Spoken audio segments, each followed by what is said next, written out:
Nos Animeureux est un podcast haut en couleur pour parler ensemble d'animation. Je suis Minerva. En 20 ans, j'ai été directrice, formatrice et surtout, j'ai été une animeureuse. Chaque semaine, on se retrouve entre anciens et nouveaux de l'animation pour mettre en avant et transmettre les valeurs et le goût de ces métiers si nécessaires de l'animation socio-culturelle.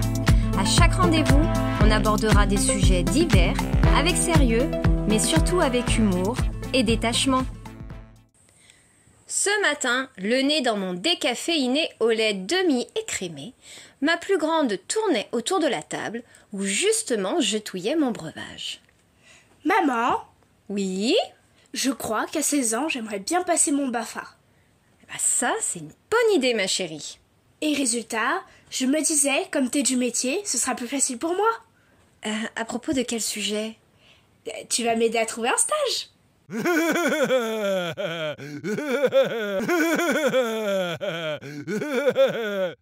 Je me suis levée, ma tasse en main, n'arrivant pas à calmer ce fou rire, et je l'ai laissée là pour qu'elle puisse un peu méditer à tout ça. J'espère qu'elle mettra à profit les 2 ans qui lui restent pour comprendre ma réaction. Cet échange m'a surtout rappelé une discussion que nous avons eue plusieurs directeurs et moi avec des mères de famille sur Facebook il y a quelque temps. Elle m'avait inspiré un petit pamphlet que je vais t'offrir aujourd'hui. Ça y est, il a grandi, il a soufflé ses 16 bougies, il a dès à présent le droit de signer un contrat de travail. Vous l'avez accompagné aux portes du stage théorique qu'il a réussi avec brio. Revenu, j'espère plein d'enthousiasme, il ne reste plus qu'à trouver un stage pratique. Et là vous revient toutes les premières fois où vous lui avez tenu la main depuis ces 16 dernières années, et ça vous chatouille de lui saisir sa petite menotte pour l'aider à trouver son job. C'est vrai, il faut vous comprendre, il a jamais fait ça le petit, il est encore au lycée. À la maison, il arrive même pas à trouver le panier de linge sale ou à débarrasser son Nesquik. Alerte! Rappelez-vous le début de mon récit.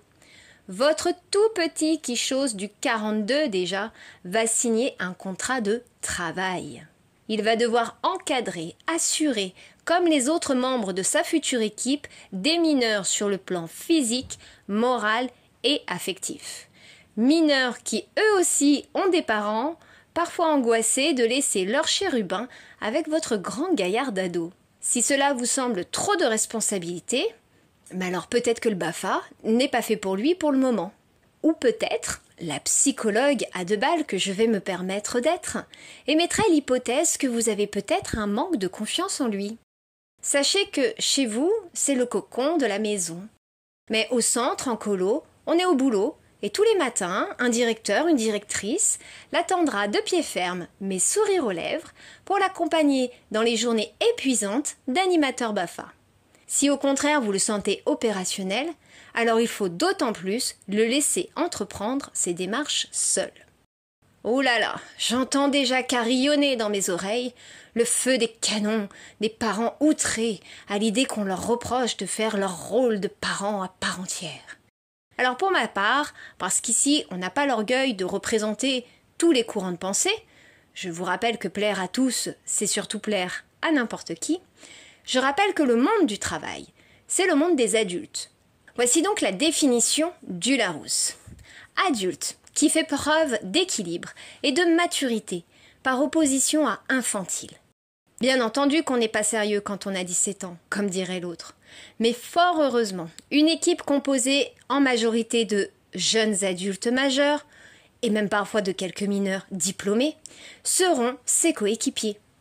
Comme certains d'entre vous, cela ne m'empêche pas de chérir les souvenirs et d'avoir une pensée émue pour mon petit papa qui traversait les Alpes, 2h30 aller, 2h30 retour, pour me déposer devant un centre de vacances où il reviendrait me chercher 5 semaines plus tard.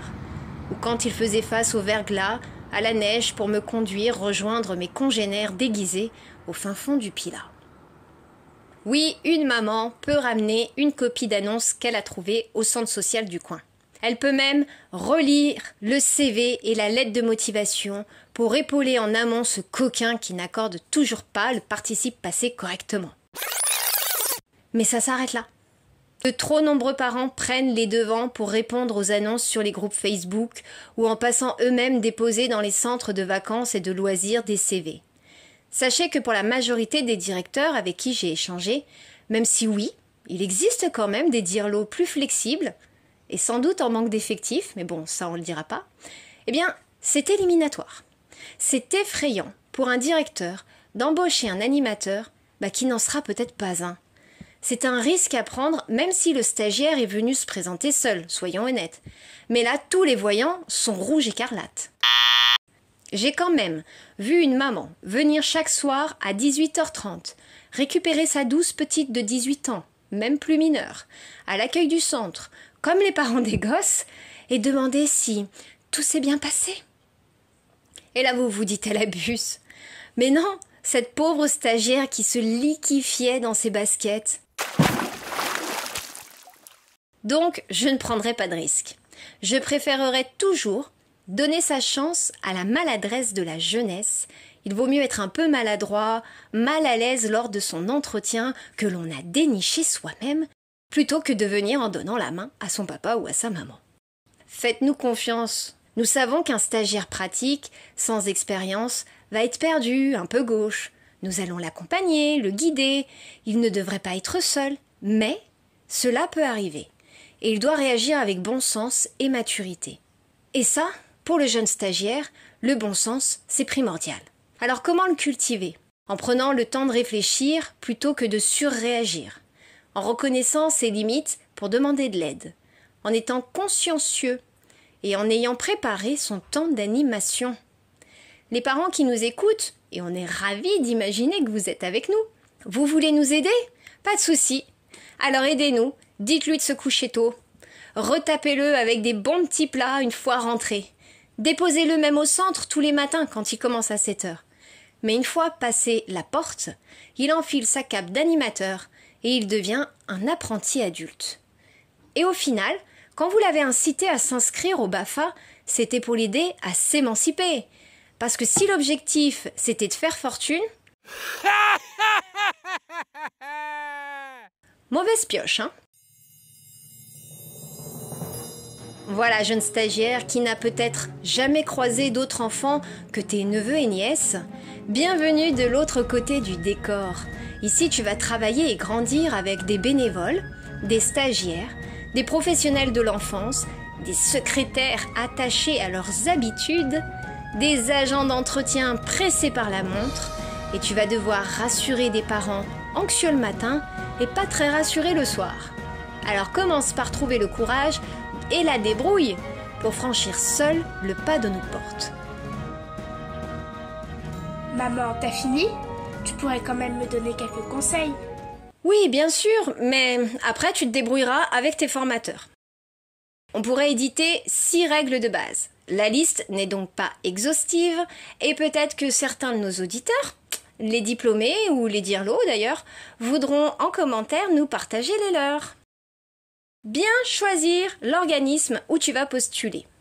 La mission d'un centre social, d'une MJC, les scouts, le syndic des banquiers suisses n'ont pas tous les mêmes objectifs ni les mêmes moyens. Ensuite, t'impliquer dans l'équipe et parfois c'est compliqué quand on débarque avec un groupe qui a déjà ses habitudes. Alors, autant eux doivent être matures et t'accueillir, oui ça fait partie du job, autant tu dois aussi te sortir les doigts du nez. Posez des questions. Tu es stagiaire, tu découvres une organisation, une réglementation, et forcément que l'on ne te demande pas de nous réciter tout le contenu HACCP. Le à quoi?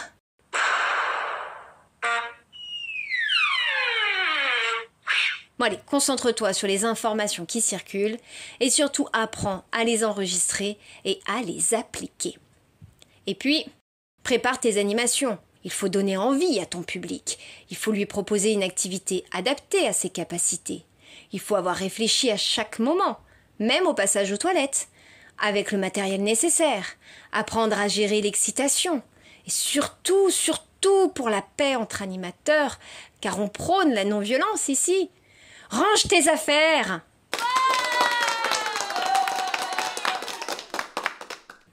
Il faut oser. Prendre des initiatives. Attention, je précise. On ne te demande pas de changer l'organisation à tes souhaits. Mais si tu sais qu'une action a été validée par la direction, exemple, un animateur doit être à l'accueil tous les soirs au portail, et que tu vois qu'il n'y a personne, eh bien oui, tu es animateur à part entière. Tu peux, je dirais même, tu dois y aller au portail. Le dernier point, mais plus qu'important, parce qu'on a vu des gros nounours finir avec la nervosité d'un Hulk à la fin d'un séjour, le repos. Que ce soit en centre de loisirs ou en centre de vacances, c'est primordial. On peut difficilement enchaîner les journées sur un séjour quand on commence à cumuler de la fatigue. Parce qu'on commence tôt et qu'on finit tard, qu'il y a du bruit, qu'on court partout, qu'on est sollicité et normalement tout cela, ça crée beaucoup d'excitation. La contrepartie, c'est le sommeil. Et rappelons qu'en colo, c'est jour et nuit qu'on assure la sécurité. Arrêtons là pour aujourd'hui. Que tu sois stagiaire ou diplômé, ces conseils vous concernent tous. Pour conclure, je te dirais, jeunes stagiaires ou moins jeunes, pensons à ceux et à celles, car ce sont souvent des femmes en reconversion, qui sont obligées d'aller passer leur stage pratique pour pouvoir travailler dans les écoles. Eh bien, tu rentres dans une grande famille, et c'est, je pense, une bonne chose pour toi de vouloir utiliser ton temps pour prendre soin des autres, pour les faire grandir. Sois pendant ces 14 jours l'animateur que tu rêverais d'être. Tu n'arriveras sans doute pas à le réaliser tout de suite, mais c'est en visant les étoiles qu'on touche la lune. Pas vrai, Amel ? Oh oh oh oh oh! Si cet épisode t'a plu, n'hésite pas à lui donner une bonne note, à le partager autour de toi, à le commenter pour donner tes idées, tes expériences. Et on se retrouvera sur Instagram pour continuer le dialogue où tu pourras retrouver un petit outil pense-bête qui récapitule toutes ces idées clés que je viens de citer. La semaine prochaine, on va mettre les toiles cirées sur la table, on va mettre les mains dans le saladier et on abordera le projet d'animation, comment le construire sans oublier d'étapes, autour d'un magnifique atelier pâte à sel dans le groupe des papillons. Oui, c'est eux, les 3-4 ans. Sois bien au rendez-vous, la bonne humeur sera garantie. Petite dédicace à tous mes stagiaires BAFA que j'ai pu suivre. Et peut-être un peu plus à Kenza, qui a débarqué comme une fleur, me demandait un stage pratique 5 minutes avant la fermeture, après l'entretien de son pote. Le culot et le dynamisme ont payé, vu qu'on a travaillé ensemble plusieurs années. À la semaine prochaine!